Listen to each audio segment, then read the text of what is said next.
Good morning all students. आज अपन अपने उसी टॉपिक पे बात करेंगे। ऑप्टिकल आइसोमेरिज्म की चर्चा अपन कर रहे थे। मैंने आपको कहा था कि जो भी कोई कंपाउंड होता है जो अपन पोलरिमेट्री ट्यूब के अंदर लेते हैं, तो पोलरिमेट्री ट्यूब में लिया हुआ कंपाउंड अगर आपके प्लेन ऑफ पोलराइज्ड लाइट को अगर रोटेट करता है क्लॉकवाइज या एंटी क्लॉकवाइज, तो इस तरह का कंपाउंड अपना क्या कहलाता है, ऑप्टिकल एक्टिव प्रकाशिक सक्रिय। परंतु जब कुछ यौगिक ऐसे होते हैं जो कि इस तरह का काम नहीं कर पाते हैं, अर्थात प्लेन ऑफ पोलराइज्ड लाइट को रोटेट नहीं कर पाते हैं, न तो वो उसको लेफ्ट साइड में घुमाते हैं और न राइट साइड में घुमाते हैं, तो इस तरह के कंपाउंड जो होते हैं वो एक्रियल कंपाउंड कहलाते हैं। और ये एक्रियल क्यों होते हैं? क्योंकि इनके अंदर सममिति के तत्व पाए जाते हैं। इसकी चर्चा अपन ने कल की थी, उसी पे आगे मैं कंटिन्यूअस कर रहा हूँ।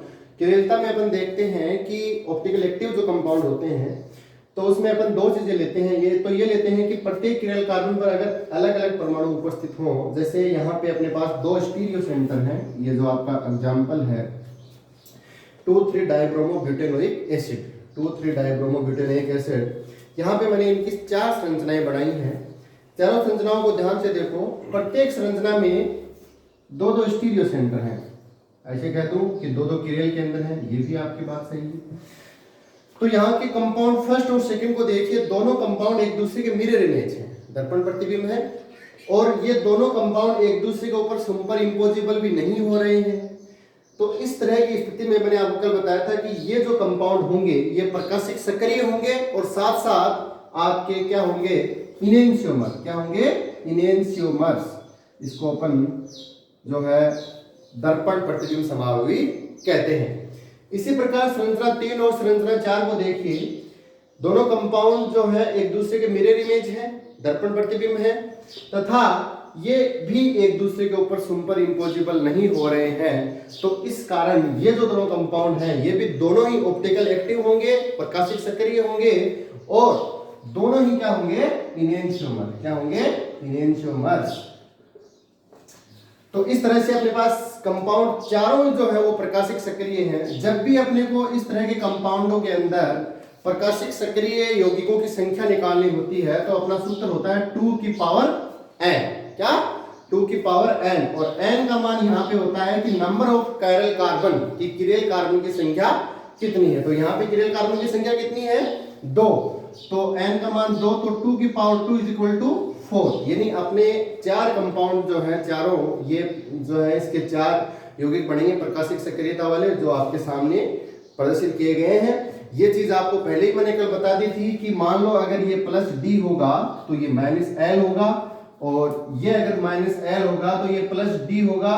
या आप इसको ये भी कर सकते हैं कि अगर ये माइनस एल होगा तो ये प्लस डी होगा, और ये प्लस डी होगा तो ये माइनस एल होगा। ये अपने को कंपाउंड की जब पोलरिटी अपन चेक करेंगे तभी पता चलेगा, पोलरिटी जो आपकी बताई थी मैंने कल आपको।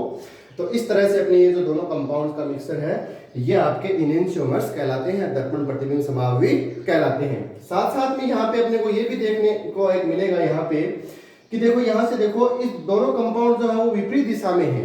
यहाँ पे जो समान समूह है वो कहाँ है? दोनों कार्बन परमाणुओं पर, किरल कार्बन पर विपरीत दिशा में है। तो इस तरह का जो समूह होता है उस समूह को अपन कहते हैं थीरियो समूह। क्या कहते हैं? थीरियो समूह, या थीरियो ग्रुप इसको अपन कहते हैं, थीरियो समूह। थीरियो समूह किसे कहेंगे? कि जब दो कायरल सेंटर हो और प्रत्येक कायरल सेंटर पर जो ग्रुप जो है समान ग्रुप वो विपरीत दिशा में हो, तो इस तरह का समूह जो होता है यौगिकों का वो थीरियो समूह कहलाता है। और जब समान परमाणु जो है वो एक ही दिशा में हो, एक ही दिशा में, देखो यहाँ पे भी एक दिशा में है, यहाँ पे भी एक दिशा में है, तो इस तरह के जो यौगिक हैं ये आपका कहलाता है इरिथ्रो ग्रुप। क्या कहलाता है? इरिथ्रो ग्रुप, या अपन इसको कहते हैं इरिथ्रो समावयवी या थीरियो समावयवी, इसको अपन नाम देते हैं। तो ये हो गया आपके थीरियो समावयवी और ये आपके हो गए इरिथ्रो समावयवी। बहुत बार एग्जाम्स के अंदर क्वेश्चन पूछा जाता है कि थीरियो समावयवी और इरिथ्रो समावयवी क्या होते हैं, समझाइए। तो ये भी चीज जो है अपन यहाँ से इनको समझा सकते हैं कि जब समान ग्रुप विपरीत दिशा में हो तो इस तरह के जो दर्पण प्रतिबिंब होते हैं उनको अपन थीरियो समूह कहते हैं, और अगर सेम दिशा में हो तो इस तरह के जो होते हैं उनको अपन कहते हैं इरिथ्रो समावयवी। नेक्स्ट देखो, एक एग्जांपल और लेता हूं मैं। अब ये तो था अपना जब किरल कार्बन पर असमान परमाणु जुड़े हुए हो, और जब दोनों किरल कार्बन के ऊपर समान परमाणु जुड़े हुए हो तो उस स्थिति में देखो अपने को कैसे करना है। इसके लिए मैं आपका टार्टरिक एसिड का एग्जांपल लूंगा कब? जब समान परमाणु जुड़े हुए हो, समान परमाणु जुड़े हुए हो। तो देखो यहाँ पे टार्टिक एसिड का मैं एग्जांपल ले रहा हूँ, COOH, ये आपका OH, ये आपका OH, ये H, ये H, ये COOH। ये आपको पता ही है टार्टरिक एसिड है। क्या है? Tartaric acid. हो गया। इसका मिरर इमेज, ये आपका इसका मिरर इमेज COOH, ये आपका OH, ये H, ये OH, ये H और ये COOH। नेक्स्ट देखो, अगर इरिथ्रो समूह आप ले रहे हो, ये OH, ये H, ये H, COOH, ये COOH और ये OH, ये H, ये OH, ये H और ये COOH, और ये आपका हो गया मिरर इमेज। तो कंपाउंड 1, कंपाउंड 2, कंपाउंड 3 और कंपाउंड 4 कंपाउंड अपने पास है टार्टरिक एसिड के। तो वही अपने पास 2 कैरल सेंटर है, परंतु यहाँ पे देखो प्रत्येक कैरल सेंटर पर समान समूह उपस्थित है। देखो इधर HOH, COOH, HOH, COOH समान है। ये आपका थिरियो समावयवी हो गया और ये आपका हो गया इरिथ्रो समावयवी। अब देखो इसको यहाँ पे आपको ध्यान से देखने बात है, वही अपना सूत्र लगाएंगे अपन 2 की पावर n, तो 2 की पावर 2 इज इक्वल टू 4 समावयवी होने चाहिए यहाँ पे भी। लेकिन टार्टरिक के केस के अंदर क्या होता है कि जब समान समूह जुड़े हुए होते हैं तो 4 केस अपने पास 4 ऑप्टिकल एक्टिव नहीं होते हैं। इसका कारण है, ये मैं आपको भी बताऊंगा। तो देखो कंपाउंड 1 और कंपाउंड 2 को देखो, कंपाउंड 2 जो है एक दूसरे में जो है थिरियो समावयवी है और दोनों एक दूसरे के मिरर इमेज है। तो अपन इसको क्या कहेंगे? इनेंशियोमर्स। क्या कहेंगे? इनेंशियोमर्स है ये, और इनको कहते हैं दर्पण प्रतिबिंब समावयवी, थिरियो समावयवी भी कहते हैं। यहाँ पे देखो कंपाउंड 3 और 4 को, कंपाउंड और 3 और 4 को आप ध्यान से देखेंगे तो देखो मिरर इमेज है, बात सही है। लेकिन देखो इस किसी भी कंपाउंड को अगर आप 180 डिग्री से घुमाओगे, जैसे मान लो मैं इस कंपाउंड को 180 डिग्री से घुमा रहा हूं, तो आपको सेम संरचना प्राप्त हो रही है, फोर्थ संरचना। तो इस तरह के जो यौगिक होते हैं ये ऑप्टिकल इनएक्टिव होते हैं। क्यों? क्योंकि मैंने आपको कल बताया था सममिति के तत्व है, तो उसके अंदर एक चीज बताई थी मैंने कि सममित तल, प्लेन ऑफ सिमेट्री यहाँ पे पाई जा रही है। देखो बराबर तल दोनों भाग आपस में डिवाइड हो रहे हैं, तो ये सममित तल पाए जाने के कारण ये दोनों कंपाउंड जो होंगे वो क्या होंगे? ऑप्टिकल इनएक्टिव, प्रकाशिक अक्रिय। और ये सममित तल पाए जाने के कारण इसके अंदर क्या पाई जाती है? आंतरिक प्रतिकार। आंतरिक प्रतिकार को कहते हैं इंटरनल कंपेंसेशन।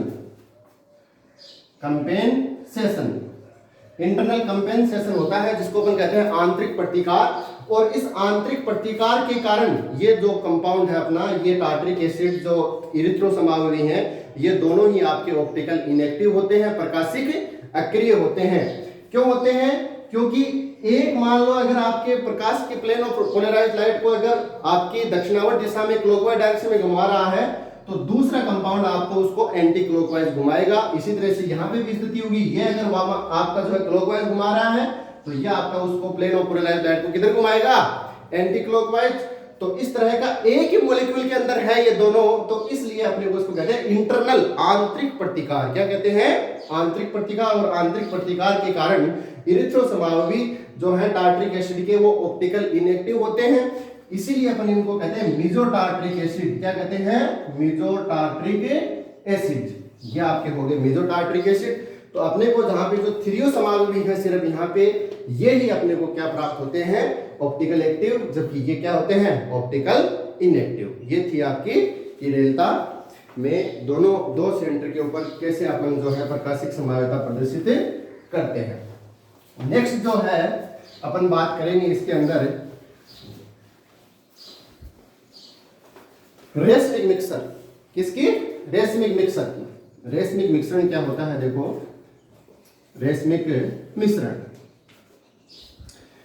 रेसमिक मिश्रण ध्यान से देखो। रेसमिक मिक्सर जो होता है यह भी जो होता है कि ऑप्टिकल इनएक्टिव होता है। क्यों? क्योंकि इसके अंदर 50% जो पार्ट होता है वो प्लस डी का होता है और 50% जो पार्ट होता है वो माइनस डी का होता है। इस तरह के दोनों कंपाउंड्स को मिलाकर एक मिक्सर बनाया जाता है जिसको अपन रेसमिक मिश्रण कहते हैं, और यह ऑप्टिकल इनएक्टिव होता है। और ऑप्टिकल इनएक्टिविटी का कारण है यहाँ पे एक्सटर्नल कंपेंसेशन। क्या है? External compensation. External compensation station, यानी बाह्य प्रतिकार, इसको अपन क्या कहते हैं, बाह्य प्रतिकार। तो बाह्य प्रतिकार के कारण जो है ये दोनों जो मिश्रण होता है यह आपका ऑप्टिकल इनएक्टिव होता है। क्या होता है, ऑप्टिकल इनएक्टिव होता है। जैसे मानिए अभी आपको अभी एग्जांपल लिया था ना वो 2,3 डाइब्रोमो वाला, जैसे ये आपका हो गया ब्रोमीन, ये H, ये ब्रोमीन, ये H और ये CH3, ये COOH आपका हो गया, ये ब्रोमीन, ये H, ये ब्रोमीन और ये आपका हो गया CH3। दोनों मिरर इमेज है, कंपाउंड 1 और कंपाउंड 2। तो ये आपका मान लो प्लस D था और ये मान लेते हैं -L हो गया। तो दोनों की मैं जो है इस मिक्सर के अंदर 50-50% मात्रा में ले लेता हूं, एक मिक्सर निर्माण करता हूं कि मैंने ये वाला कंपाउंड जो है फर्स्ट वाला कंपाउंड भी 50% लिया और दूसरे वाला कंपाउंड मैंने कितना लिया, 50%। तो इस तरह से जो मिक्सर मेरा बना वो एक रेसमिक मिक्सर हो गया, इनेंशियोमर का मिक्सर हो गया। अब उस मिक्सर को अगर मैं पोलरीमेट्री ट्यूब के अंदर लूंगा, इस मिक्सर को पोलरीमेट्री ट्यूब के अंदर डालूंगा और जब ऑप्टिकल एक्टिविटी चेक करूंगा तो उस समय मेरे को पता चलेगा कि जो भी आपका प्लेन ऑफ पोलराइज्ड लाइट है वो आपका किसी भी दिशा के अंदर मूव नहीं कर रहा है, किसी भी दिशा में घूम नहीं रहा है। इसका कारण यह है क्योंकि दोनों कंपाउंड आपने लिए हुए हैं, जितने एंगल से ये कंपाउंड क्लॉकवाइज घुमाएगा उतने ही एंगल से ये कंपाउंड उसको एंटी क्लॉकवाइज घुमा देगा। तो इस स्थिति में यह जो मिक्सर होता है वह आपका ऑप्टिकल इनएक्टिव मिक्सर होता है, जिसको अपन प्रकाशिक अक्रिय जो कहते हैं। और ये होता है बाह्य प्रतिकार, क्योंकि अलग अलग कंपाउंड हो गए तो बाह्य प्रतिकार के कारण जो है ये होता है। नेक्स्ट चीज अपन बाद में करेंगे।